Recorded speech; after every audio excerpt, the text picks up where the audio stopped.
Muy buenas noches en Europa. Saludos a quienes nos acompañan desde cualquier parte del mundo. Gracias por estar con nosotros. Gracias por seguirnos y por compartir nuestros contenidos en redes sociales. Bienvenidos y bienvenidas. Mi nombre es Alegría Robelli y los saludo desde los Países Bajos.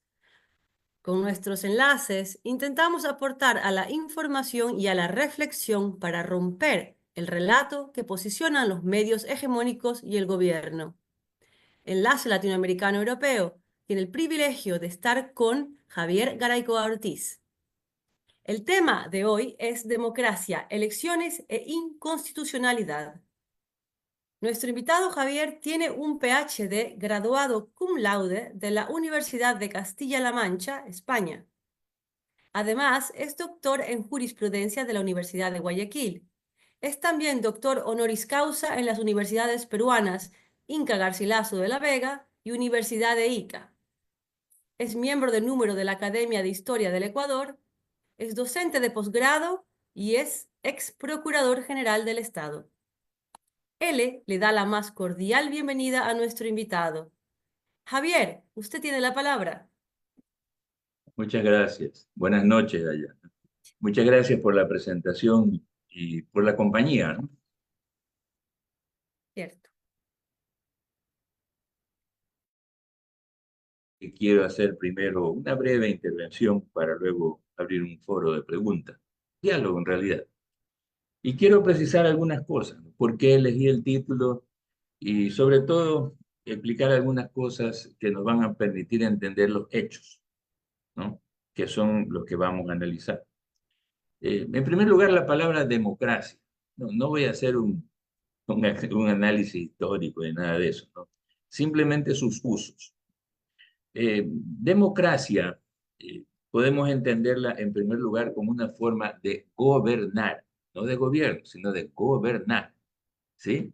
Eh, Evidentemente, pues este es el más común, el de uso más común, el que constantemente la gente se refiere, ¿no? Los medios, etcétera, ¿no?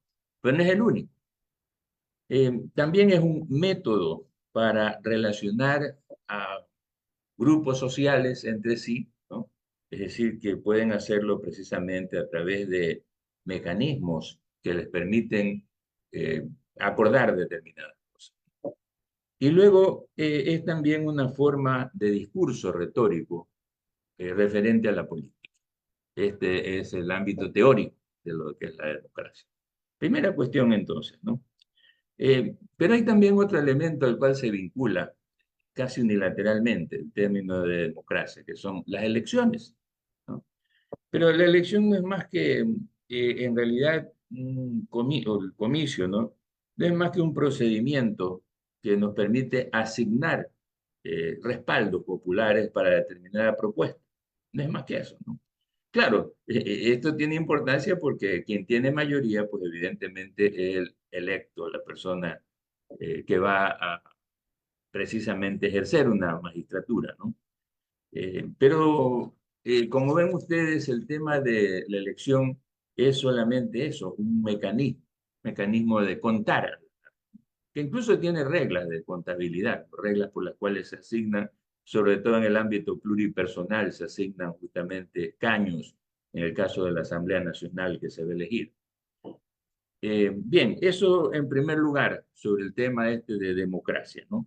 Tenemos también, por otro lado, eh, un elemento que es importante señalar. Esto es el de la representación. Se gobierna a través de un mecanismo que es construido o diseñado desde hace mucho tiempo, ¿no? Desde que se instaurasen las primeras democracias, en primer lugar en los Estados Unidos de América. Esto es la representación. Precisamente el comicio, la elección, es para que quien gane represente la voluntad ciudadana, ¿no? De tal manera que esta persona es un mandatario, obtiene tiene un mandato, se dice, ¿no? Un mandato que le confiere autoridad, un reconocimiento como autoridad. Pero aquí viene el problema, ¿no? La autoridad, evidentemente, es una persona que toma decisiones. No importa qué tipo de decisiones, un conjunto de decisiones, ¿no? políticas, económicas, diplomáticas, etcétera, ¿no? Está facultado para ello, tiene atribuciones para eso, nos representa en eso, interna y externamente. Es jefe de Estado en el Ecuador y jefe de gobierno, simultáneamente, ¿no? Como en todo el continente americano, a diferencia del europeo, donde están separados el jefe de gobierno y el jefe de Estado. En los países donde hay monarquía, pues el jefe de Estado es el monarca, el jefe de gobierno es el jefe de la bancada mayoritaria en el Parlamento. En los países que no son monarquías, el presidente de la República es el que hace las veces de jefe de Estado, ¿no? Que es simbólico, y el jefe de gobierno es igualmente pues, el que tiene la mayoría parlamentaria. Eh, el otro elemento que yo quería destacar es que justamente esa voluntad se expresa a través de instituciones. Esto es importante, ¿no? El carácter republicano de las democracias modernas implica que hay un conjunto articulado de instituciones. Y esto lo inventaron en Estados Unidos. Cuando se produjo la independencia, se dictó la primera constitución moderna y ellos fueron los que establecieron un sistema que ellos le llamaron check and balance. Quiere decir, en resumen, eh, una separación de funciones, ¿no? Por medio de la cual se establecen balances, dicen ellos, balances o equilibrios, ¿no? Entre las distintas funciones para que no haya un poder absoluto como existía en la monarquía, ¿no? Es decir, que no sea una sola persona, sino varios funcionarios que ejercen distintas atribuciones, separando, como sabemos, pues en primer lugar a los jueces, a los legisladores y al jefe de Estado. Eso es decir, la trinidad famosa, ¿no? De los órganos republicanos modernos. Eh, pero también el equilibrio o balance al que hacemos referencia se complementa con el control. Es decir, unos a otros se controlan, porque cada uno de ellos tiene atribuciones que no tiene el otro y que le permiten justamente de una u otra forma incidir en lo que los otros hagan. Vamos a poner ejemplos sencillos. El legislador hace leyes, hace normas, pero no gobierna. Pero el mandatario tiene que gobernar con las normas que le dicta el órgano legislativo. No puede hacerlo de otra manera, ¿no? Esta es la forma en que se complementa.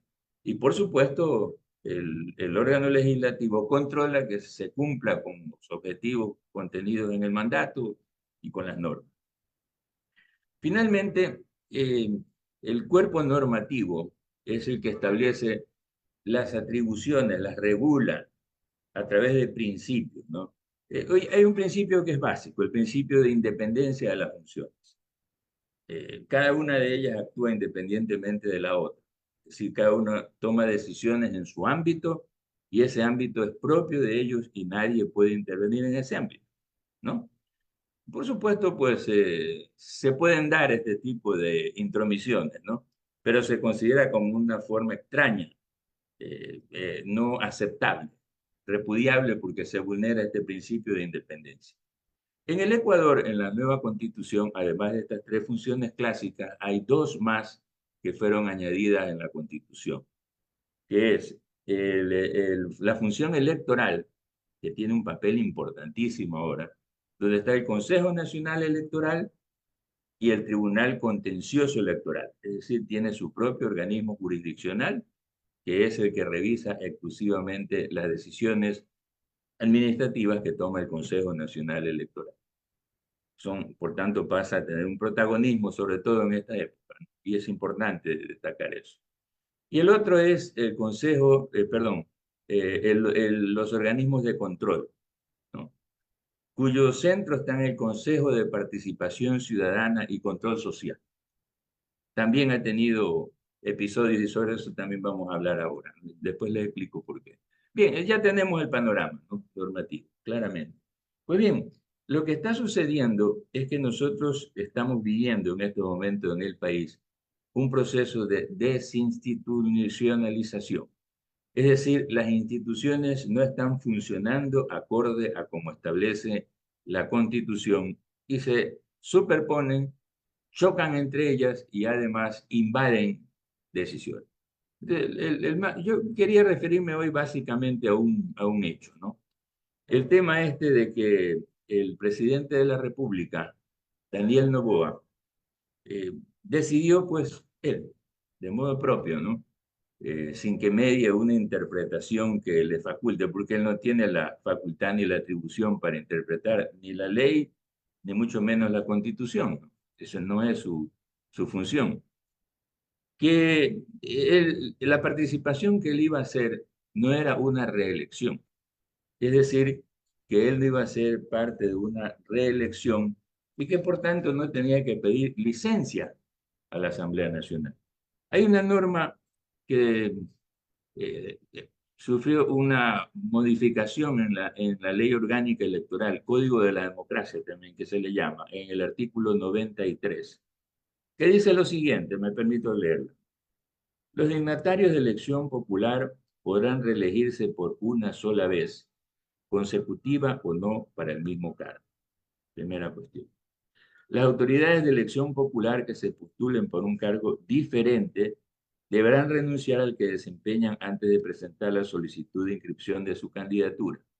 Hay un candidato, el doctor Saquicela, que era miembro de la Corte Nacional Electoral y renunció a su cargo precisamente para cumplir con este mandato y presentar su candidatura con Democracia Sí, se llama el partido. Continúo. Los dignatarios que opten por la reelección inmediata al mismo cargo, este era el problema, ¿no? Deberán hacer uso de licencia sin remuneración desde el inicio de la campaña electoral.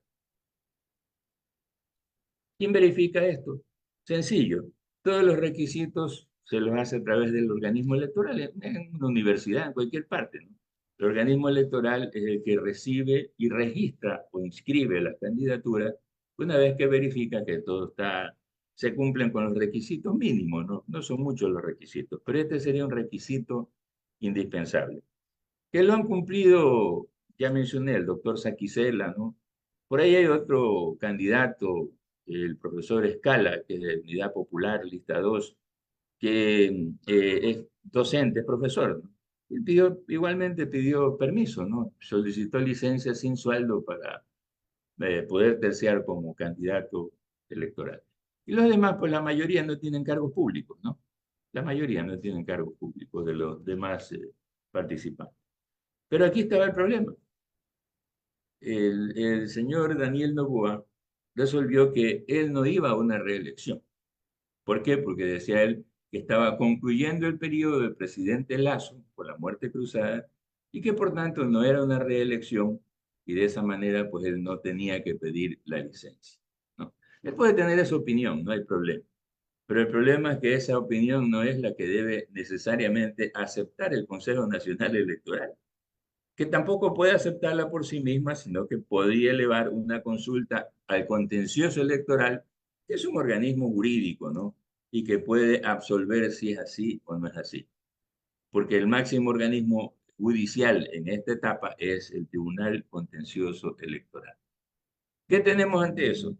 Pues sencillamente que tenemos un presidente que es candidato simultáneamente y que ha resuelto que él, cuando sale a hacer campaña, encarga la vicepresidencia a cualquiera, porque considera que asimismo se encuentra en una situación irregular la vicepresidenta de la República, debido a que no ha ido a cumplir con lo establecido en cuanto a su designación como embajadora en Turquía. Pero eh, la Corte Constitucional recientemente dictó una sentencia en torno a dos decretos ejecutivos que el presidente estableció por medio del cual eh, se, eh, se daba precisamente esta designación de la vicepresidenta que él consideraba. La declaró inconstitucionales los dos decretos.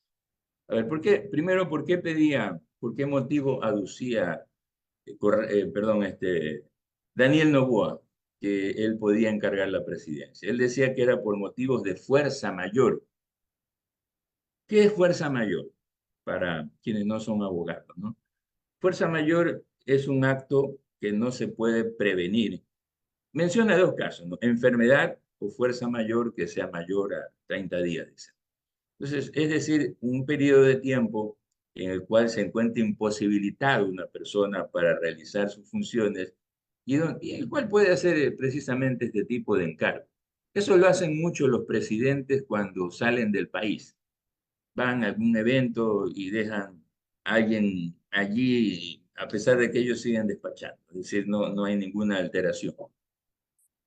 Pero el otro caso es el de licencia. Aquí viene la discusión, ¿no? Porque no estamos hablando de un caso de fuerza mayor, sino de licencia. Pero en el caso que él alega, le decretan que es inconstitucional, porque no es así. Bueno, no viene, me interesa la parte de la licencia. Pero la Corte también menciona algo sobre eso. No lo menciona en la resolución porque ese no era el objeto de la demanda. Ojo, el objeto era el hecho de que él pueda designar a una vicepresidenta por su cuenta. Entonces, en el parágrafo 41 de la parte de la resolución del problema jurídico se llama, explico, ¿no? Todos los tribunales de justicia hoy, en primer lugar la propia Corte, tienen que motivar jurídicamente su decisión. No es que dicen, es así o no es así. Tienen que explicarlo, tienen que desarrollar un argumento jurídico siguiendo un modelo internacional. Eso se lo hace en todas partes, en la Corte Europea de Derechos Humanos, en la Corte Suprema de Estados Unidos, etc. Me permito leer, ¿no? En el artículo 146 de la Constitución, el constituyente previó tanto las causas por las que un presidente puede ausentarse temporalmente como el mecanismo de reemplazo durante su ausencia, el cual, para evitar vacíos de poder e inestabilidad política, se activa de modo automático y de iure, es decir, jurídicamente, ¿no? Por ello, en caso de ausencia temporal en la presidencia de la República, este artículo dispone que de forma automática e inmediata, cita entre comillas lo que dice la Constitución, lo reemplazará quien ejerza la vicepresidencia, ¿no? Aquí hay un problema de interpretación porque según él, eh, según Noboa, la vicepresidenta no estaba en ejercicio, debería estar, está en ausencia porque debería estar en la embajada en Turquía. Ese es otro tema. Pero dice, función que se encuentra a su vez regulada a través de los artículos 149 y 150 de la Constitución. Pero establece también la Corte Constitucional que esta actuación de iure está prevista para la licencia. Entonces, no estamos hablando de fuerza mayor, sino de una licencia que obligatoriamente, de acuerdo a lo que dice la ley orgánica electoral, debía ser el presidente. ¿Quién es responsable de esto? Claro, desde el punto de vista moral, ético, el presidente, ¿no? Que ha resuelto por su cuenta hacerlo. Pero en primer lugar es el Consejo Nacional Electoral, que debió observarle esto y decirle, vea, señor Noboa, no hay problema. Usted lo único que le falta aquí a todos los documentos que usted ha juntado es la licencia. Adjúntela y ya está. No hay problema. Cumpla con lo que dice la ley. No lo hizo. No lo hizo el Consejo Nacional Electoral. Lo inscribió. ¿Sí ven? Eso es lo grave, ¿no? Es decir, esa es responsabilidad del Consejo Nacional Electoral. Por eso hablábamos del control.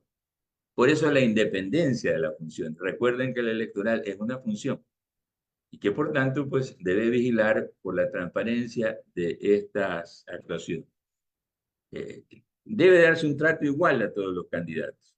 Por eso puse los dos ejemplos, el del señor Saquicela, el del candidato de la Unidad Popular. Ambos pidieron licencia. Perdón, en el caso del señor Saquicela renunció a su cargo, porque era miembro de la Corte Nacional. Renunció para poder ser candidato a presidente, ¿no? Eh, entonces, la situación afecta a la igualdad. Pero hay otro elemento importante. ¿Por qué se plantea esto en la ley? Precisamente por el principio de igualdad. No puede haber personas que tengan armas especiales en un proceso de esta naturaleza. Todos deben recibir el mismo trato. Por eso aquí pues se prevé que se les entregue una suma de recursos iguales a todas las candidaturas. Es el Consejo Nacional Electoral quien entrega los recursos y los distribuye pues para que se los use por parte de los candidatos, ¿no?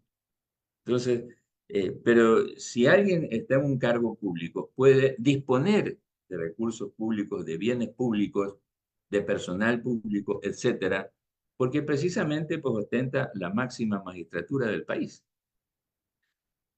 Las cosas se agravan, voy a ir terminando, ¿no? Las cosas se agravan porque el Consejo Nacional Electoral ya se advirtió hace algún tiempo, ¿no? El Consejo Nacional Electoral adolece de una falta de legitimidad porque no fue renovado oportunamente. Es decir, se encuentra con funciones prorrogadas. Ya debió haberse cambiado. Y ustedes preguntarán, ¿quién debió cambiarlo y por qué no lo hizo? El Consejo de Participación Ciudadana y Control Social, que está atravesando una situación también de emergencia. El Tribunal Contencioso acaba de desconocer a 4 integrantes del Consejo de Participación, aduciendo que cuando los eligieron, ahora se eligen los miembros del Consejo de Participación, antes se los designaba, ¿no? Eh, ellos recibieron el respaldo de un partido, del correísmo en concreto, ¿no? Entonces, aducen que eso vició la designación de ellos, ¿no? Y los ha desconocido. Pero mucho antes de esto, para que no prospere el concurso que se estaba haciendo. A ver, los concursos no es que lo hace el Consejo de Participación, ojo, ojo, no todos. Los que son de los organismos de control, sí, es decir, del Contralor, etcétera, ¿no? De las superintendentes, eh, pero en cambio los concursos de la mayoría de dignidades, también de la Corte Constitucional, del Consejo Nacional Electoral, ahora está en la Corte Constitucional, se está haciendo la elección, lo hacen comisiones ciudadanas, designadas sí por el Consejo de Participación, y la decisión la toman las comisiones ciudadanas, porque el Consejo lo que hace es conocer las apelaciones que los ciudadanos hagan cuando hacen algún tipo de observaciones y no les aceptan en la Comisión Ciudadana. Eh, la idea es que la Constitución ecuatoriana dice, en resumen, que son los ciudadanos los que designan a sus funcionarios. No siempre funciona así. Por eso es la pelea en torno al Consejo de Participación Ciudadana. Ahora se explican ustedes por qué todas estas situaciones en el Consejo. Pues bien, a mí me tocó conocer un caso en que precisamente al presidente de esa comisión ciudadana, una vocal del Consejo de Participación, que después pasó a ser candidata a vicepresidenta, le presentó una acción constitucional. Como somos conocidos con él, me pidió pues, que yo lo defendiese, ¿no? Entonces yo alegué ante el Tribunal Distrital Penal en Pichincha, que era el que conocía el caso, ¿no? Y luego ante la Corte Provincial de Pichincha, que en primer lugar esta es una comisión ciudadana y que la persona que está impugnando es una funcionaria pública y que no cabe invertir porque los mecanismos de control que existen, las acciones de protección, de verdad, todas las que existen, son para que los ciudadanos accionen, se llama acción popular por eso, accionen contra el poder, contra los funcionarios de poder, y no al revés. Es una desnaturalización que un funcionario accione contra un ciudadano. Mi amigo es ya un abogado, no simplemente en ejercicio, ¿no?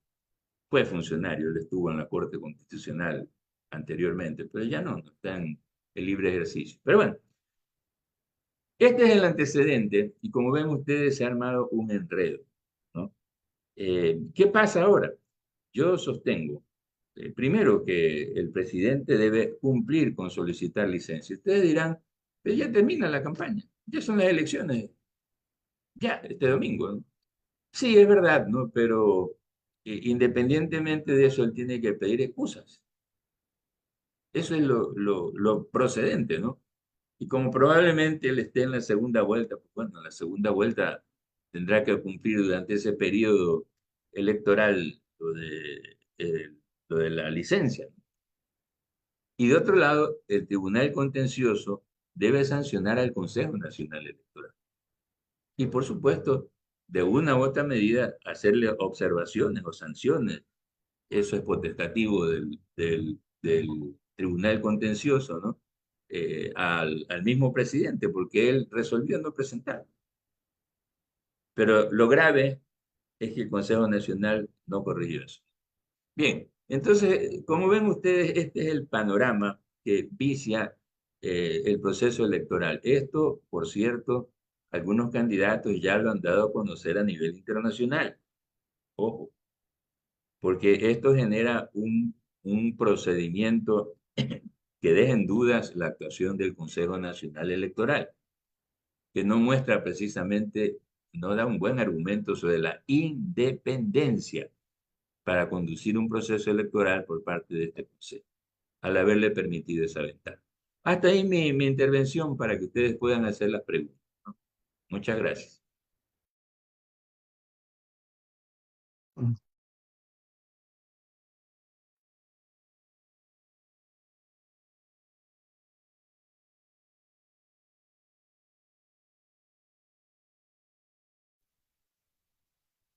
¿Me escuchan ahora? Buenas noches. Mi nombre es Edmundo Albornoz y llevaré la moderación desde Estocolmo, Suecia. Hoy estamos con Javier Garaycoa Ortiz. Damos inicio a la ronda de preguntas y recordamos que el tema del conversatorio es democracia, elecciones e inconstitucionalidad. Doctor Garaycoa, las reglas son preestablecidas. En Ecuador reina la arbitrariedad. No hay derecho, no hay un Estado de Derecho. Se han roto todas las reglas, parece. Normas constitucionales. El gobierno persigue a periodistas también, hay que agregarle a todo lo que usted nos ha dicho. Y persigue también a sus propios ministros y a su vicepresidenta. Y es decir, en una palabra, no hay democracia, lo que usted estaba al inicio señalando. Eh, Hay un Estado, ¿qué Estado? Dictatorial. Noboa participa con ventaja en estas elecciones en comparación al resto de los candidatos.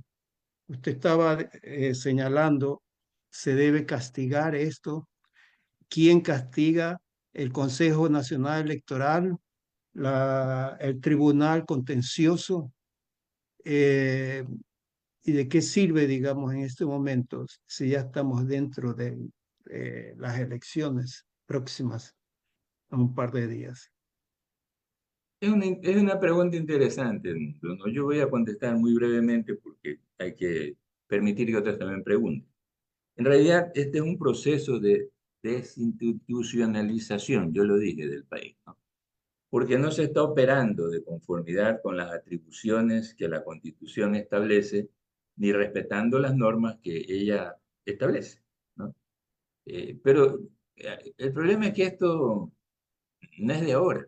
Yo señalé, por ejemplo, el caso este de mi amigo, cuando se le presentó una impugnación por parte de una vocal del Consejo de Participación en contra de él como presidente de una comisión ciudadana.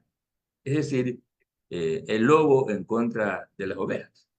Los ciudadanos somos las ovejas, ¿no? Pues para eso justamente tenemos las acciones de tutela, se llaman, acciones populares, por medio de las cuales podemos cuestionar la constitucionalidad de la actuación de las autoridades.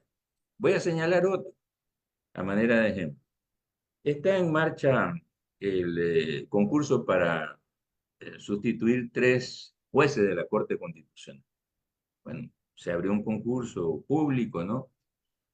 Y ahí están, ¿no?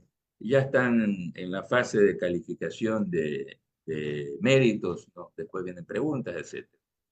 Pero una de las aspirantes, sucede que cometió, que era la que venía de la Asamblea Nacional, quien propone la Asamblea Nacional, había cometido el delito de cuestionar, es una abogada, cuestionar desde el punto de vista del patrocinio como abogada, la idoneidad de la fiscal general de la República, aduciendo que su título doctoral había sido otorgado de una manera totalmente ilegal, por cuanto había plagiado una tesis en la Universidad Central. No voy a entrar a discutir ese tema, ¿no? Finalmente eso no prosperó. Pues a la hora de las impugnaciones, concurre la fiscal y ella es descalificada. Es decir, volvemos a tener el mismo problema que yo señalé. Una funcionaria pública, voy a usar un término común, picada, porque se la impugnó, pues se desquita, se venga, presentándole a su vez la impugnación a ella en ese concurso. Cuando esa doctora, pues lo que había hecho era, en ejercicio de su profesión, llevar un caso en el cual ella sostiene que la fiscal eh, había sido favorecida, de hecho, ¿no? Para que llegue a ese cargo porque su título no era el adecuado. Bien, insisto, no es ese el tema, ¿no? Pero el problema es que una autoridad comparezca en la impugnación ciudadana cuestionando a un ciudadano. Eso no es posible.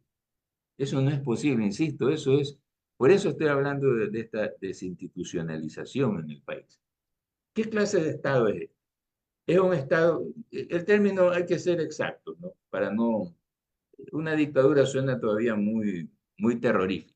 Dictaduras son las dictaduras del Cono Sur, eran las del Cono Sur, de Pinochet, etcétera, ¿no? Esas eran dictaduras sanguinarias, etcétera. Pero estamos hablando de un régimen arbitrario. Arbitrario quiere decir que hacen arbitrariamente las cosas, que no respetan las normas y por tanto pues se pasan por encima de ellas. Es verdad que eso es rayano, sí, en una dictadura, ¿no? Pero no hay una ruptura total del orden. Hay un orden todavía formal, formal porque todavía existe, ¿no? Pero desde el punto de vista de los hechos prácticos, nosotros nos encontramos con que la independencia de las 5 funciones actuales del Estado no se encuentra debidamente tutelada o protegida. Ese es el problema, ¿no? Y ahí el gran papel también corren los organismos de control. El Consejo de Participación Ciudadana está acéfalo. No puede hacer nada, porque es el organismo que puede supervigilar también. Recuerden que el Consejo de Participación es el que nomina al Consejo Nacional Electoral, es el nominador, sí puede hacerlo. No es cierto que no puede hacerlo, porque ellos son nominadores, ¿no? Y la Asamblea Nacional, que por supuesto es el que hace el control político de todo el Estado, bueno, no ha intervenido en este tema, probablemente porque también ellos son parte en qué sentido, ¿no? Que ellos son los que reciben la solicitud de licencia del presidente y lógicamente pues tienen que aceptarlo. Pero hay una parálisis desde ese punto de vista, ¿no? Claro, algunos candidatos lo han dicho públicamente, han dicho que van a recurrir, que van a explicar esto incluso en el ámbito internacional, o lo están explicando, no sé. Pero igual, una solución interna no hay. Y las soluciones no están en el exterior. Yo le digo esto porque alguna vez se discutió el tema de las elecciones en Europa. Cada país resuelve de conformidad con su norma y con los organismos e instituciones correspondientes. Nosotros podemos estar en desacuerdo con cualquier mandatario del exterior, pero ellos son los que resuelven, porque así dice su constitución, esas son sus normas. Lo contrario es una injerencia dentro de la actuación de esos organismos. Ellos tienen sus mecanismos. Así como en Ecuador tenemos el Consejo Nacional y el Contencioso, que es el que vigila y corrige lo que no haya hecho el Consejo Nacional Electoral. Pues cada país lo hace a su manera. Estados Unidos tiene un sistema muy particular, por ejemplo, ¿no? Ellos no eligen de manera directa a su presidente. Y a veces la votación popular no favorece al que se proclama ganador. Ese es su sistema. A mí no me parece justo, pero allá ellos. Ellos son los que deciden tener ese sistema y mantenerlo, que es un sistema muy anticuado ya. Es un sistema para el siglo XIX. No lo han cambiado ellos. Yo les cuento por qué lo hicieron, ¿no? Es simple, es para mantener la igualdad de los estados. Como son estados federados que se unieron, entonces había pues, estados muy poderosos, muy ricos y otros más pobres, pequeños, con pocos habitantes. Entonces, más o menos vamos a tener una igualdad aquí todos para designar un presidente y no lo van a designar los estados que tenían más habitantes en esa época, los del este, de la costa este de Estados Unidos, noreste, ¿no? En Nueva York, etcétera. Ahora ya las cosas son de otra manera. Pero por ese motivo establecieron ese sistema. Bueno, allá ellos. Ese es el problema de ellos, ¿no? Ellos eligen el presidente, a ese señor tan antipático que tienen ahora, ¿no? Ese señor Trump que persigue a los migrantes, etcétera. Pero ese es el problema de ellos.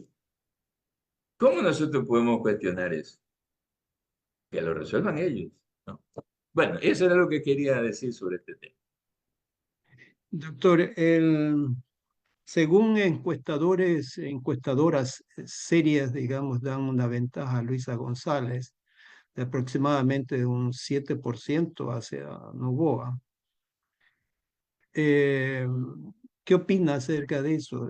Por otro lado, se corre la bola, como decimos en Ecuador, de que Noboa no va a permitir, digamos, no va a aceptar una pérdida, digamos. Se habla abiertamente ya de un fraude electoral, eh, que incluso lo ha dicho, digamos, de que puede ganar en la primera vuelta. Ahora, para ganar en la primera vuelta tiene que tener una ventaja de 10%. Y si tiene el 7% en este momento, según las encuestadoras serias, necesitaría, digamos, un 17%, lo que nos aventura a una participación del ejército y de la policía, digamos, para detener la avalancha de protestas que puede haber en el Ecuador. Bueno, mire, yo francamente, en las encuestas publicadas hay que creer en parte. Muchas encuestas de esas son forjadas, ¿no? Son forjadas por los propios candidatos, ¿no? Los propios candidatos contratan empresas encuestadoras. eh, no son muy objetivas, no son muy objetivas, ¿no? En general, yo estoy hablando no de una, en general, ¿no? Las encuestas oficiales, las de la oposición. Entonces, realmente yo no creo porque muchas veces se dirige las preguntas a determinados públicos a sabiendas de que hay determinadas inclinaciones. Pero bueno, como un ejercicio está bien. Yo creo que las más independientes efectivamente dicen lo que se está señalando, ¿no? Pero evidentemente si hay una preocupación. Fíjense este tipo de actuación del Consejo, deja mucho que desear, ¿no? Permitir que Noboa siga ejerciendo la presidencia y siendo candidato simultáneamente, ¿no? Pero no solamente esto, hay también algunas otras denuncias. El señor Arauz, el doctor Arauz, fue candidato de Revolución Ciudadana, presidente, cuando perdió con Guillermo Lasso. El doctor Arauz dice que es preocupante algunas cosas que él señala, ¿no? Que existe un control por parte de las Fuerzas Armadas, que van a hacer una especie de control paralelo informático. Y, lógicamente, eso dice el señor Arauz, y tiene toda la razón. Eso aquí se habló como abogado. No hay ninguna norma que faculte a las Fuerzas Armadas a ejercer ese papel de control. No lo hay. El papel de control de las Fuerzas Armadas del orden, eso sí, siempre ha sido así, ¿no? Las Fuerzas Armadas están para velar por el orden, que se entreguen las papeletas normalmente, conducirlas, protegerlas, etcétera, ¿no? Arrestar a las personas que hagan incidentes, a quienes les dispongan las autoridades electorales ese día, etcétera. Es decir, son obedientes, no pueden ser de ninguna manera deliberantes. Tienen derecho a votar ahora. Es optativo el voto de los integrantes de las Fuerzas Armadas, pero individualmente, no como colectivo, ¿no? Sino que los miembros de la fuerza pública pueden ir a votar, pueden hacerlo. Bien.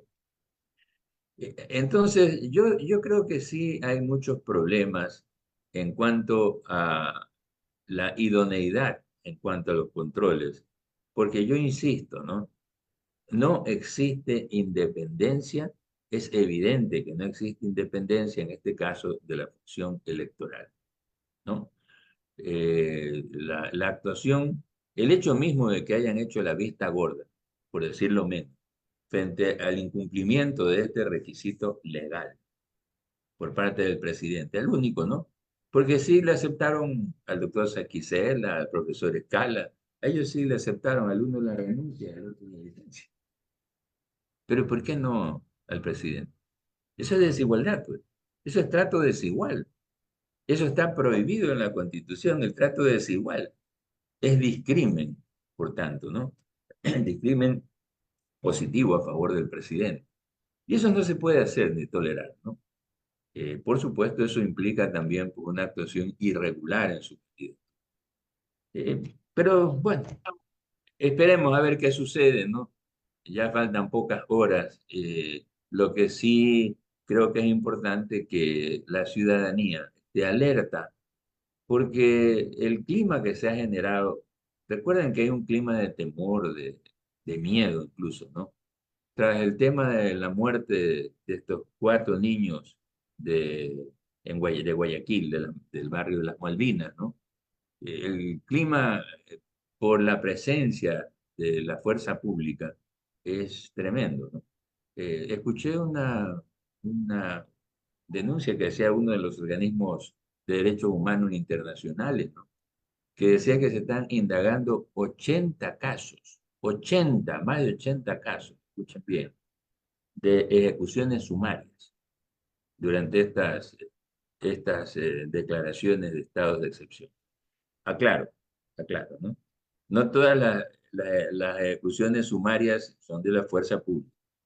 Hay también personas que las personas ejecutan a los ladrones. Ustedes han visto esas noticias lamentables, que se toman la justicia con sus manos. Eso también es ejecución sumaria.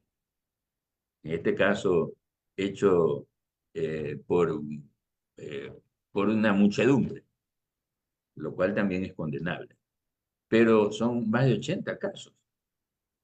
Es decir, estamos en una situación muy grave, una situación en la cual se están produciendo muertes de forma irregular, por decirlo menos. Y eso crea un sistema de miedo, ¿no? Que debe ser tomado en cuenta. Y ese es el papel de la fuerza pública, más bien. Su papel es ese, controlar estos excesos. Pero bueno, en todo caso me parece que a mí no me gusta prejuzgar, ¿no?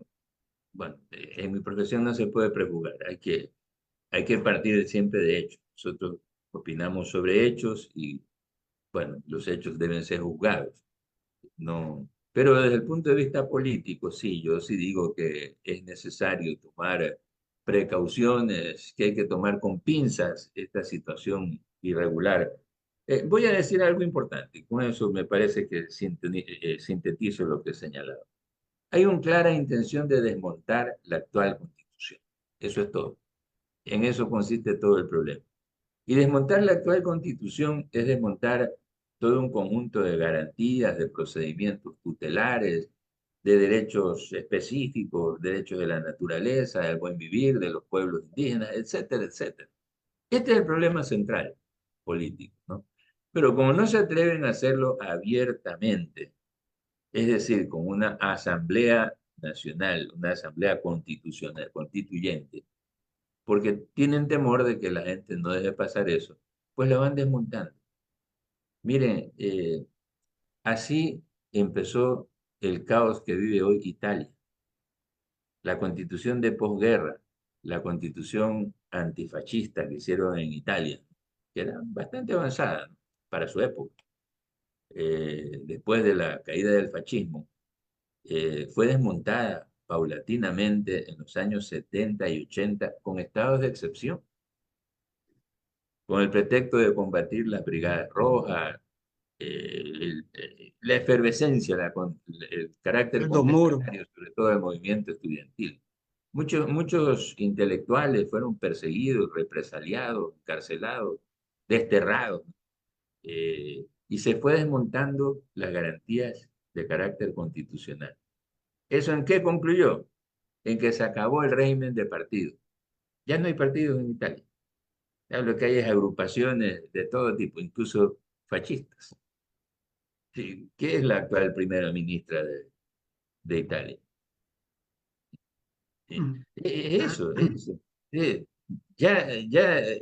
hacia allá quieren conducirnos, ¿no? Más o menos el predominio del mercado, que es del neoliberalismo, del el mercado como gran jefe, también vale para la política, porque entonces lo que habrá es sujetos de mercado, figuras de mercado. Eso es lo que quieren, que ya no haya un debate político, que ya no se debatan posiciones. No estoy diciendo que en nuestro país exista pues fuerte régimen de partido. El régimen de partido está muy debilitado por varias causas, pero en todo caso existen todavía tendencias, posiciones, hay personas que dicen abiertamente, yo profeso estas convicciones, ¿no? Y está bien.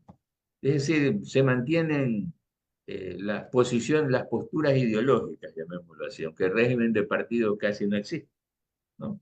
Como tal, como instituciones, los antiguos partidos me refiero, ¿no?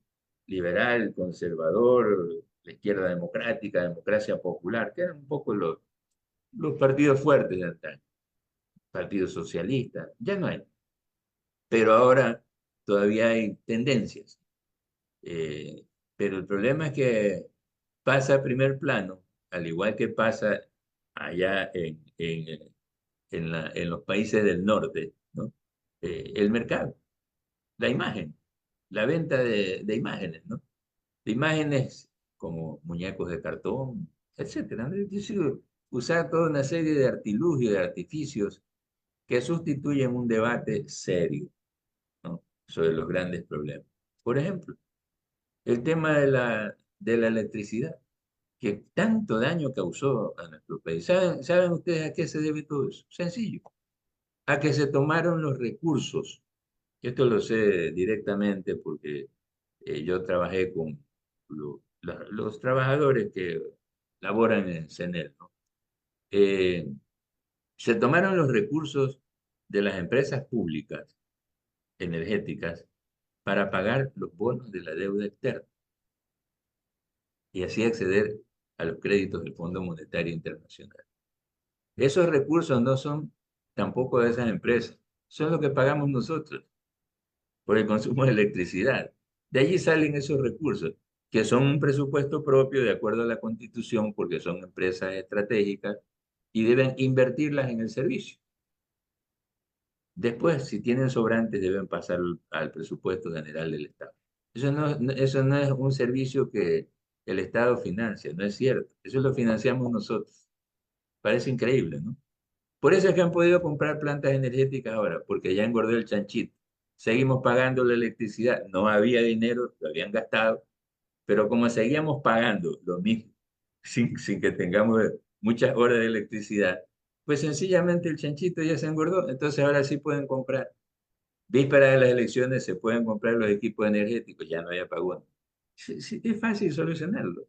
El problema más bien en este caso es que no le metan mano a esos recursos, que el Estado no meta mano a esos recursos que no son, los tiene el Banco Central, ¿ah? Y los tiene el Banco Central y los tiene como parte de la Reserva Internacional y el Banco Central es el que dispuso el pago de los bonos de la deuda externa. Los tenedores de bonos les pagó el Banco Central y dejó sin dinero, descapitalizado a CENEL y a SELEC, sin que hagan nada, además no podían hacer nada. Eso lo dijo a propósito la ex ministra, la ex ministra que salió, que fue enjuiciada por Daniel Noboa, porque ella denunció que los dineros de SELEC, la empresa encargada de la provisión, no había, debían devolvérselos porque los había tomado el gobierno. Ella era miembro de ese gobierno y ella lo denunció, lo dijo así, ¿no? A su vez, dijo ella, eso me lo dijo el gerente de SELEC, no tenemos dinero para hacer nada. Eso es todo. Entonces, esos temas son los que deben resolverse en una administración. Estoy hablando de problemas simples, porque resolver los temas energéticos, a ver, el tema energético es uno de los problemas en el mundo actual, en el mundo. Por eso están viendo energías renovables, nuevas energías, se está utilizando la electricidad para coches eléctricos, etcétera, etcétera. Entonces, ese es un problema mundial. Pero todos están trabajando en eso. Petro acaba de hacerle una propuesta a Lula para hacer una sociedad y producir hidrógeno. Ustedes saben ahora que se usa para la combustión y los motores el hidrógeno, ¿no? Entonces, eso es barato y tenemos Ujú. ese recurso abunda, ¿no? En nuestros países. Hidrógeno está en el agua, las moléculas de hidrógeno y en el agua, ¿no? Entonces, está en el agua y lo que más tenemos nosotros en América del Sur es agua. Si algo nos sobra es agua, ¿no? Somos países que, salvo unos pocos, ¿no? Quizás Chile no tiene mucho, ¿no? Pero todo el resto de países de América del Sur tienen mucha agua. Y lo que más tenemos es agua. Así es. Doctor, ahora tenemos una pregunta de María Calle desde Italia. Y buenas Su noches. micrófono. Muchísimas Bueno, gracias por estar en este espacio y un poco ya me la respondió con el hecho de qué cosas están posicionando, qué está posicionando el mandante actual en Ecuador, el hecho de un cambio de constitución que sería gruesa. A mí tengo una curiosidad, primero que nada. ¿Cuántas constituciones Ecuador ha cambiado hasta el día de hoy? Porque yo había leído una vez la historia y algunas veces creo que nosotros bien, llevamos aunque un número fuerte y eso también es significado de instabilidad. sí. Y la Mire, segunda le explico pregunta, una cosa. ¿me Sí, puede- sí, si sí, me continúa. respondes eso? Y la segunda cosita es para que así es el Ecuador logra percibir el hecho de que, como usted acaba de decir, para la parte de electricidad, nosotros pagamos la luz, son recursos de nosotros. Sí, Entonces, exigimos de que las cosas funcionen. Esta parte aquí que parece poca, che, en ese sentido, el Ecuador la tiene en mente en conciencia, porque una cosa es haber visto las movilizaciones que se hicieron durante el 2019, durante el 2022. Sin embargo, cuando vas en el día a día, las personas no logran decir, yo estoy aportando y yo por eso necesito que el servicio funcione. Esa es exacto. una pregunta. Sí, a ver, mire, cuando no funcionan las instituciones, en América Latina y en Ecuador tenemos siempre algo que sí funciona y que está en la Constitución, se llama resistencia, el derecho a la resistencia.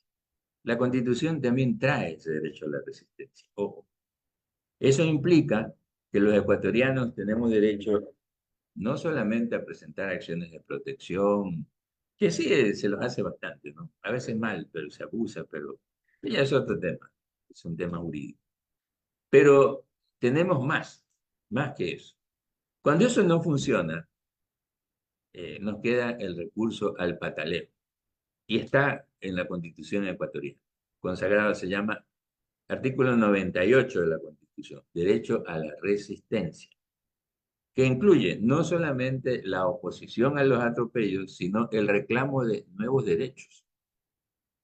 Es una puerta abierta, ¿no? Eso es lo que le tienen terror. Por eso es que el Consejo de Participación lo han dedicado en un reparto simplemente, ¿no? A nominaciones. Ese no es su papel. El papel supuesto que dice la Constitución es promover la participación popular. Por ejemplo, ¿cómo es posible que en las empresas públicas estratégicas, CENEL, SELEC, Petroecuador, Petroecuador maneja el petróleo que es de todos, lo titulariza el Estado porque así dice la Constitución, pero es de todos. Y en el caso de CENEL y SELEC es peor, manejan los recursos que nosotros les damos. Pero nosotros no tenemos representación, no tenemos derecho a decir nada allí. Nada, absolutamente nada. Eso no es posible. Eso no es posible que los ciudadanos no tengamos representación, los ciudadanos de a pie no tengamos representación allí, en sus directorios, para poder decir, a ver, den cuenta del dinero que hemos pagado, informe. Y la Defensoría del Pueblo brilla por su ausencia, que también podría jugar un papel activo. Es que ese es el problema. Las instituciones de la arquitectura constitucional no están funcionando adecuadamente. Ninguna. Esa es la verdad. Esa es la verdad, ¿no? Entonces, Frente a eso, el pueblo ecuatoriano sí tiene una solución: movilizarse, movilizarse. Mire, Leonidas Issa en el debate dijo algo muy importante, el que encabezó las movilizaciones indígenas, y dijo, y el señor este que es general de la policía, le dijo: ustedes que destruyeron, no sé cuánto, le dijo, más de $200.000 fueron asignados para educación y salud gracias al paro, porque en las mesas de diálogo después de la paralización se vieron obligados a entregar esto. Sí, no es que el paro fue estéril, fue inútil. Aquí está, se obtuvo tanto para esto. Algo se obtuvo. Es verdad que no se obtuvo muchas otras cosas, pero sí se obtuvo algo porque tenían que tranquilizarnos. ¿Sí? Mire usted, gracias a ese paro, gracias a esa paralización, se desmoronó la presencia del Partido Social Cristiano. Después de ese paro, no hay otra explicación, yo la doy de esta manera. Se cayó la prefecta del Guayas y la alcaldesa. Perdieron su dominio en la provincia del Guayas. Ojo. A cambio, se robusteció la prefectura de Pichincha, a pesar de la que habían detenido a Paola Pavón, que apoyó el paro indígena. Ella fue enjuiciada por eso, ¿no? Y se ganaron luego la alcaldía de Quito con Pavel Muñoz. Eso es el efecto político de esa movilización, porque el Partido Social Cristiano se quitó la máscara y dijo: nosotros apoyamos a Lazo. Ellos decían que estaban contra Lazo, pero ahí lo apoyaron en ese momento crucial. ¿Sí? Lenín Moreno se fue, se vino acá a Guayaquil, se vino, porque en Quito estaba asediado. Entonces, el pueblo ecuatoriano sí sabe que las instituciones no son confiables. Lo que sucede es que aquí viene el problema, ¿no? Nuestro pueblo no tiene un alto nivel de organización, salvo los movimientos sociales están muy golpeados, salvo el movimiento indígena. Y el movimiento indígena se mantiene porque ellos responden a una lógica organizativa propia, que les permite justamente mantener esa presencia, porque es la presencia de resistencia al colonialismo. Es decir, ellos eternamente se han resistido a la dominación, lo seguirán haciendo. Porque para ellos no está bien que se explote la minería y que se contamine el agua, porque afectan sus tierras, sus lugares sagrados, la selva, es decir, afectan a la naturaleza. Eso es un tema civilizatorio. Nosotros no lo vemos así. Nosotros vemos las comodidades de la modernidad, nada más. Ah, no, no, eso está bien. El petróleo, con eso vamos a tener mucho dinero, etcétera. Ellos ven desde otro punto de vista. Eso es lo que les mantiene a ellos su eficacia, ¿no? Y su cohesión al mismo tiempo. Es que es verdad que hay personas también disidentes, etcétera, ¿no? Pero en general el movimiento se mantiene o mantiene su unidad y su identidad. Eso es lo que permite en países como Bolivia y Ecuador. No conozco por qué en Perú, teniendo también movimiento indígena numeroso, probablemente porque fue muy golpeado en la época de Sendero Luminoso. El movimiento indígena resultó muy golpeado, tanto por el Estado como por Sendero Luminoso. Probablemente. Pero no sé por qué, ¿no? Pero en Bolivia y Ecuador han jugado un papel importante, el movimiento indígena en esta coyuntura. Pero solos tampoco pueden hacer todo. El movimiento indígena es un movimiento del campo y el grueso de las poblaciones nuestras son urbanas. Se necesita una conexión entre ese movimiento y los movimientos citadinos, urbanos. Y no existe esa conexión, lamentablemente.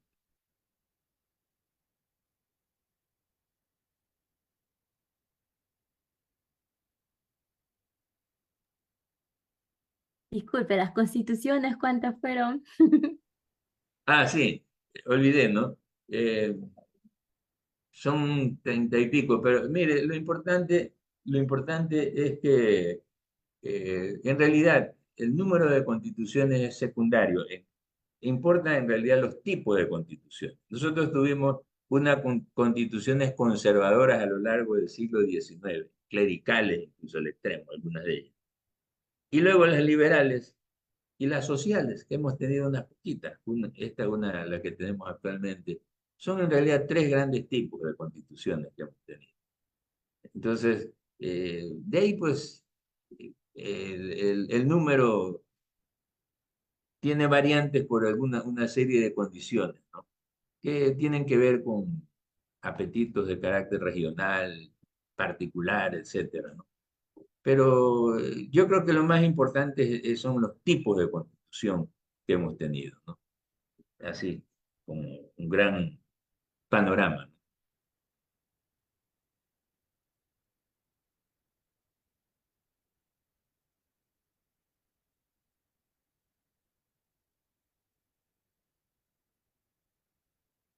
Edmundo, abre el micrófono.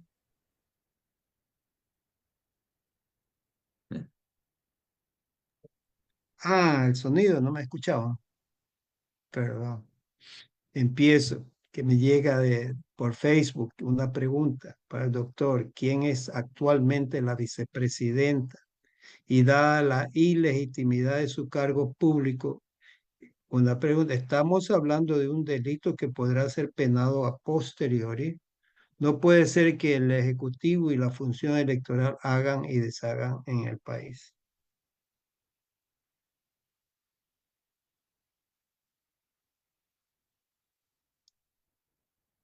Micrófono. Yo creo que efectivamente hay alguna infracción. Voy a diferenciar entre una infracción y un delito, ¿no? Actualmente incluso las normas ecuatorianas solo hablan de infracciones, de distintos tipos de infracciones. Pero bueno, yo sí voy a diferenciar, para usar la terminología más antigua para los abogados, ¿no? Infracción y delito. Los delitos pues son los que provocan daño grave, las infracciones menores, ¿no? Si hay una infracción, ¿no? Una infracción en cuanto al incumplimiento de la norma y evidentemente hay, si se quiere, forzando las cuestiones, hay un delito contra la fe pública, se dice. ¿Por qué? Porque a los ciudadanos, que somos los que vamos a conocer a los candidatos, se nos presenta una persona que dice que es presidente cuando no puede ser presidente durante este periodo, ¿no? Es decir, se nos está presentando gato por liebre. Si hay un manejo, ¿no? Por supuesto, los que estamos más informados, pues damos cuenta de eso, pero el común de los ciudadanos sí se ha habido ese tipo de delito, ¿no? Eh, pero yo insisto, ¿no? La responsabilidad principal es del Consejo Nacional Electoral. ¿Por qué puede decir, no, yo no presento?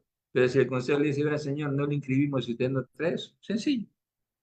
Entonces se acabó, tiene que presentarlo para poder ser candidato. Quien ponga orden. Eso sí tiene una responsabilidad penal, porque no han cumplido con su deber de control, ¿ya? Eso sí tienen una responsabilidad penal. Entonces no les importa, pues ya están por irse, van a salir forrados de billetes. Ellos ya están por irse, porque ya el periodo de ellos ya feneció. Después de esta elección ellos se van. Es decir, después de la segunda vuelta, se irán a sus casas. Elegirán un nuevo Consejo Nacional Electoral y ellos irán tranquilos a Miami a disfrutar de la buena vida. Eso es todo, ¿no? Fíjense ustedes cómo incluso les permiten eso. Fíjense cómo está planificado. Que ellos puedan manejar este proceso electoral y luego y no responden ante nadie. Se irán fuera del país y ¿quién los va a buscar? En Estados Unidos no los van a extraditar. No van a entregar. Jamás.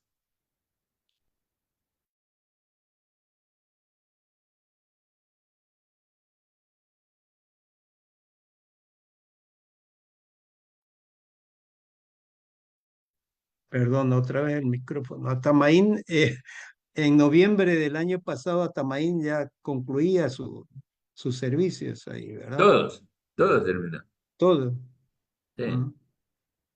Bueno, finalmente nos gustaría pedirle un mensaje final para nuestra audiencia, doctor. Sí, mire, en primer lugar, yo pienso que hay un mensaje importante, no es mío, ¿no? Es el mensaje de la deducción de esto, ¿no? Eh, Estas situaciones son unas situaciones de crisis. Y en las crisis es donde se ve también el temperamento de los pueblos. Los pueblos saben cómo salir de las crisis. Saben lo que no quieren. Eso es lo importante. Ya entienden lo que no quieren. Probablemente todavía no tengan claro qué tienen. Eso también a veces no es responsabilidad de ellos, porque eh, son los líderes quienes deben decirles esto es lo que hay que hacer y convencerlos y motivarlos, etcétera, ¿no? Esa es su tarea, tarea cotidiana, diaria. Pero los pueblos sí saben lo que no quieren, saben también rebelarse contra eso que no quieren. Fíjense ustedes lo que sucedió después de la muerte de estos 4 niños en Guayaquil, ¿no? Cómo salió la gente masivamente, ¿no? A expresar su descontento, su protesta, ¿no? No fueron amedrentados por nadie. Estamos en estado de excepción. Pero la gente de todos los sectores, ¿no? Gente creyente, ¿no? Que por supuesto era muy adolorida por la muerte de estos niños, de todo, artistas, etcétera. Eso demuestra que el pueblo sí sabe que no quiere eso, que eso no lo quiere. El único mensaje personal que yo quisiera dar es de que en medio de esta situación tengamos nosotros la rectitud, la entereza de poder decir siempre la verdad. O sea, no, el problema aquí es justamente, ese es uno de los problemas de la política ecuatoriana. Yo les pongo este ejemplo. Nadie dijo esto que yo les conté sobre el porqué de la crisis energética. Bueno, creo que el doctor Arau hizo una referencia a eso, ¿no? Ahí lo vi en las redes, en alguna parte que dijo. Pero nadie dijo eso y esa información yo la entregué. Hice llegar a algunos asambleístas incluso. A ver, esto ha pasado por esto. Lo que tienen que hacer es simple. Tienen que llamar al gerente del Banco Central que informe qué se hizo con los recursos, que cuánto eran los recursos que tenía en sus manos Select, mejor dicho, que los tenía el Banco Central, que pertenecían a Select, y qué se hizo con esos recursos. Punto. Y por supuesto, destituir a todo el directorio del Banco Central, porque ellos fueron los que hicieron ese pago. Ellos se lo aprobaron. Es verdad que obedecieron órdenes del gobierno, pero ellos son los que supuestamente tienen autonomía también, ¿ah? La Constitución dice que tienen autonomía. Lo separaron pues, el control de esos recursos del Ministerio de Finanzas. Ya no lo tiene el Ministerio de Finanzas, lo tiene el Banco Central Autónomo. Así como el de Europa. En Europa hay un Banco Central Autónomo, que es el que labra la desgracia de los pueblos de Europa. Eso hacen lo mismo que hace el Banco Central de aquí y similares acuerdos con los centros financieros, ¿no?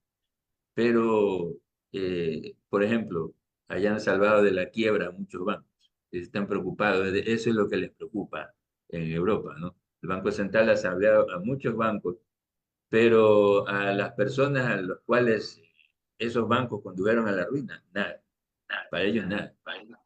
Mucho, mucho peor si son extranjeros, mucho peor si son extranjeros. Entonces los extranjeros, peor que eso todavía.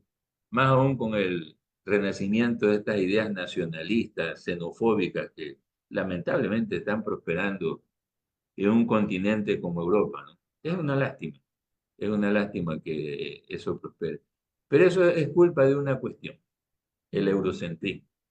Lamentablemente los europeos tienen ese defecto, ellos piensan que en torno a ellos gira el mundo, y eso no es así. Yo creo que China y los países asiáticos les están dando una lección. La cultura, la civilización empezó en el Asia, no en Europa. Y durante siglos Europa estuvo, voy a usar un término que usan los españoles, acojonada frente a los asiáticos, los árabes, los mongoles, los tártaros, los turcos. Se les hacía así, por el dominio de ella, el poderío que tenían durante años. Pero luego el mundo cambió con el descubrimiento de América, por cierto, ¿no? Con el acceso de los recursos al continente americano. Europa se convirtió en una potencia, la potencia atlántica. Desde entonces el Atlántico pasó a ser el centro, por eso formaron la OTAN, el centro del mundo. Ya no, ahora es el Pacífico, por la presencia de las fuertes economías asiáticas, sobre todo, pero también las de Oceanía y algunos otros lugares. El mundo va cambiando y creo que el problema es que nosotros no podemos ser espectadores de eso, pero hay que decir las verdades. Siempre contar la verdad es importante. La verdad acaba imponiéndose siempre. Muchas gracias. Agradecemos a nuestro invitado Javier Garaycoa Ortiz por compartir su tiempo y sus perspectivas. El Enlace Latinoamericano-Europeo es un proyecto creado por ecuatorianos migrantes y colaboradores en Ecuador y en Europa. Nuestra meta es construir juntos un espacio de integración y unión en aspectos culturales, sociales y políticos de manera participativa y consensuada. También agradecemos el apoyo y la generosidad de nuestros voluntarios y a la audiencia presente en este conversatorio. Los invitamos a seguirnos en nuestras redes sociales y formar parte de esta familia. Hasta la próxima. Buenas noches. Bye.